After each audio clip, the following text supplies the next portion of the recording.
There's an article penned by Kemi badenoch in today's Telegraph where she appeals to former Conservative voters who are thinking of voting reform, and she says, oh, please don't do it because this will let in Labour. Labour's already in. And instead she does this sort of hate campaign against reform and the promotion of herself. The reason people are thinking of staying at home or not voting Conservative and voting something else is because of the indolence, the indifference, the insouciance, the arrogance, the contempt that the present Conservative cabinet has had for ordinary people.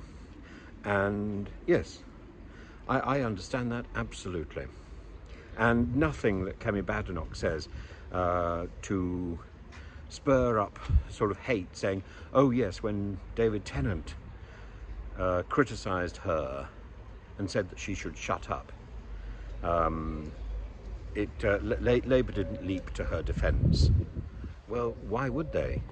She was the person who, she says, did her best to destroy Black Lives Matter. She is the person who campaigned to change the race equality laws. She's the person who has done so little for the LGBTQ plus community while she's supposed to be the equalities minister.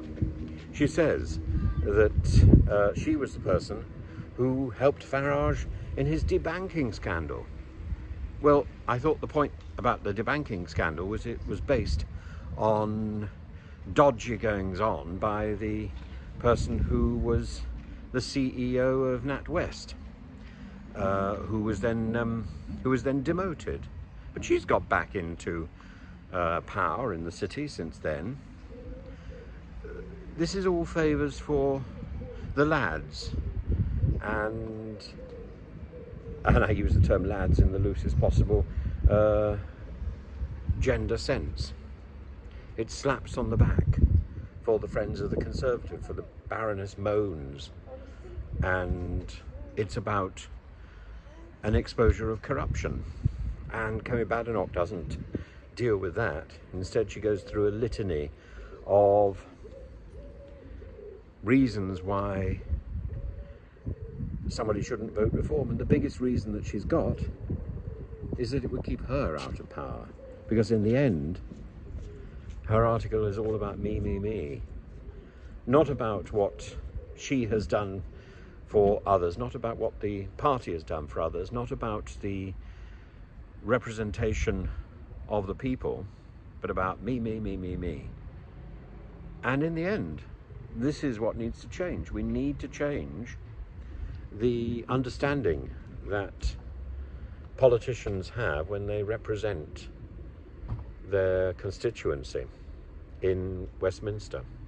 And I don't think the current MPs who are seeking re-election have been doing their job properly, and certainly not the current MPs who have held cabinet office in the Conservative Party. They have failed. That's the reason they're not going to be elected. It's got nothing to do with the threat of reform. It's got very little to do, frankly, with the attraction of Labour. It's to do with the failure of this present government. And Kemi badenoch is part of that, and Kemi badenoch deserves to be thrown out.